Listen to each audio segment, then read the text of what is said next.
If you look at the temple structure, deep into the sanctum sanctorum, all you will find is a stone. 6 to 7 feet or 9 feet, including the pedestal, etc. A whole lot of people are ridiculing why this much decoration to a stone. What's there in it? How can you worship this dumb stone as God?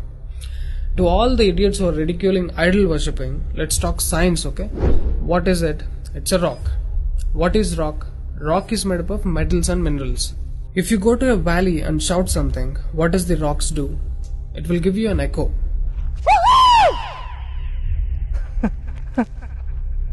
It's an open place. The sound travels, hits the rock and throws it back. This phenomena is called echo and it's scientifically proven, everybody knows it. Depending on how loud you send the sound waves, accordingly rocks will throw back an echo. Every rock, that's why you will hear 2-3 sounds at different intervals. Visually you cannot see what's happening, but you can hear it. This is in open space. Imagine if you're doing it in a closed place.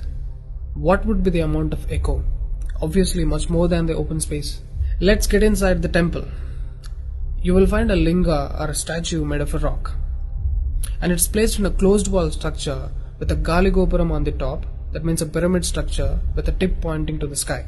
There will be no ventilation. Tight packed and covered with stone walls to a precision where even the light cannot enter. Now people send some sounds to the rock. Not just today, it's been practiced since thousands of years. They are sending some sounds to the rock continuously, right from the morning to afternoon to evening till night, every day. We all know that sound has a form. To all the lower IQ people, I'm going to show you a few experiments where particles form different patterns and forms due to various types of sounds. I saw a beautiful music video in this channel in which they show how water, fire, particles respond to the sound. It's an incredible experiment, you must watch it. It is a film to describe to you the effect of cymatic frequencies. Now, 72% of your body is water. 12% is earth, 6% is air, 4% is fire, and the remaining is space. Don't you think this sound has an impact on your system? Look at how drastically the water is responding to the sound. Similarly, fire. In fact, everything in the cosmos responds to the sounds. That's why yogis of the past have always said sound is the basis of existence. Every form is a certain reverberation of sound. If you master the sound, you can play with the 5 elements. That's how the sages of the past used to walk on water, disappear into the air, walk through the walls, etc. In Harry Potter movie, what you have seen is just a fiction story. But here, we have got yogis who did all that for real. Even though there are many mystics who can do these things, not just them. You and I can do it if we attain certain mastery over the sound. You need a perception beyond the senses to do that. For that, you need to do a different level of sadhana. You can't do that in a laboratory through some dumb experiment. All those who tried either ended up neurotic or died an utter failure. Wasted a lot of money in the research. So except Dhyanam, technically there is no other way. Sorry to disappoint the people who are lazy to yoga. Okay, sound. I recommend you to watch more such experiments in YouTube to understand better what I'm trying to say here. Inside the temple, they chant some mantras. What happens is, the sound will touch the stone and bounce back in different directions. Because it's a closed room, the sound has to pass out through the main door.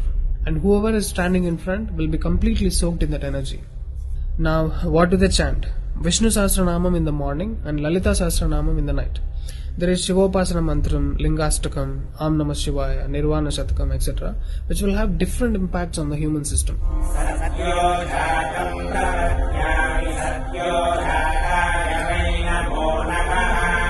I really wanted to check what impact these sounds have on the human system. So I went to a neurosurgeon to really experiment and document the impact of these sounds on the human brain, the human system. I took my friend Rahul for the EEG test. It's called electroencephalography, where you can see the brain activity, the activity of the nervous system of a person on a computer. We played Lalita Sahasranamam to him.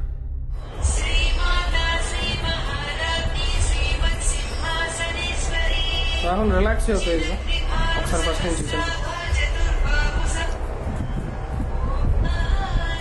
Right.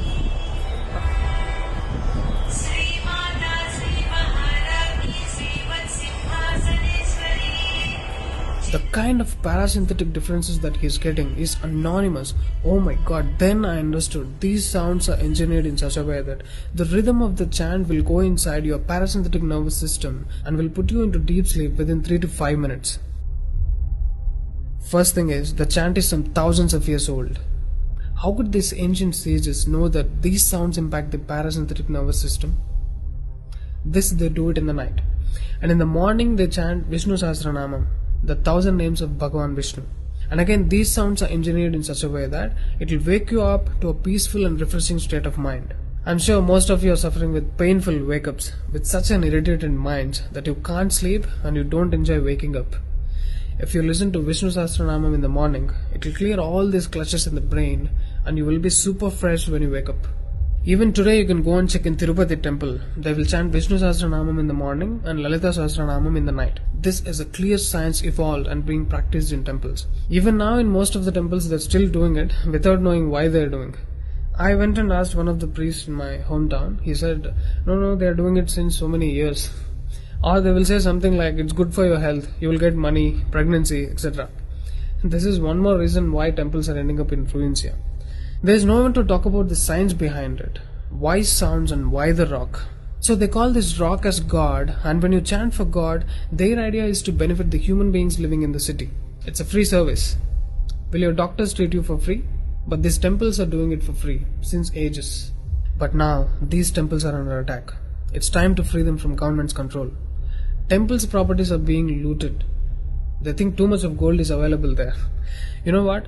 The temple design is such. There will be a Dvajastambam, which is made of some metal, usually gold or copper. Brass is a good conductor of sound, gold is an excellent conductor of electricity, and it has higher receptivity of the energy. To all the idiots who are worried about so much gold being used in the temple construction, just smack them with this video. This is a clear science and most sophisticated engineering that even the modern science has no clue of. There is much more to the design of the temple. The design is such, the energy waves reverberated by the gopuram will pass straight and touch the antenna kind of arrangement here and stored in the energy format. People are supposed to touch it. A lot of people touch their heads without knowing why they are doing it. And then you are supposed to walk into the space which is filled with this energy transmitted by the rock inside. Doesn't matter whether you are a Muslim, Hindu or a Christian, you can't escape the energy. You will be basked in the glory of that energy. You can actively feel the difference after you pass through the path.